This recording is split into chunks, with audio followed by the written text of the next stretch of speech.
Objectiu de Desenvolupament Sostenible 14. Conservar i utilitzar de forma sostenible els oceans, els mars i els recursos marins. Bon dia, anant per la platja m'acabo de trobar aquest trosset de Posidònia. La Posidònia, molt petita, abans quan érem petits me'n recordo que els trossos eren molt més grans dels que hi havia per aquí a la platja.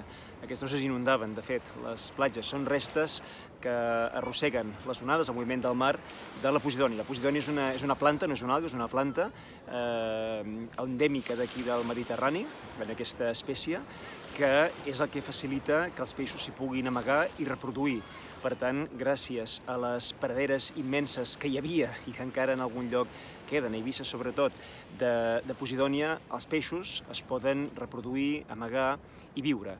De fet, van quedar molt amenaçades aquestes praderes quan ara fa 30-35 anys se'ls hi va escapar amb uns científics de Stuttgart i de Mònaco, se'ls hi va escapar de les peixeres unes plantes que tenien que era una alga en aquest cas, que era la Caulerpa taxifolia. Es deia taxifolia precisament perquè les fulles assemblaven a les del teix. I aquesta planta que es va escapar accidentalment quan van netejar peixeres que tenien, va provocar que s'escampés ràpidament per tota aquesta part del Mediterrani. Es van haver de fer mesures urgents per mirar de liquidar-la i en els llocs on realment va arribar a implantar-se i a tapar totes les praderes de Posidònia i ofegar-la i matar-la i, per tant, fer impossible que els peixos hi visquessin perquè la caulerpa no se la poden menjar els peixos perquè es moren, perquè té un producte tòxic.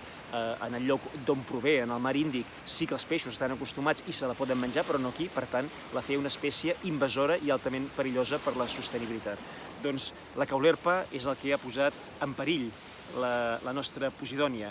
I aquí veiem que quan la Posidònia en queden poques, ja no és una pradera, doncs amb molta facilitat les onades, el moviment del mar se la pot endur, la pot arrencar i ens la trobem aquí a la platja. Però d'on ve la Posidònia? La paraula Posidònia. Posidònia ve de Posidó, el déu grec dels mars. I Posidó, si bé no és clar, sembla que ve de Posis de.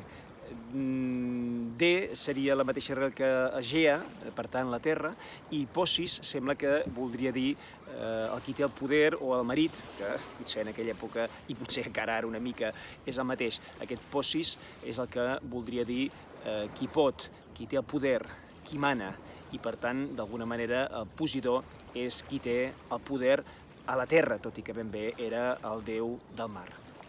Em podeu seguir a Responsabilitat Global. Gràcies!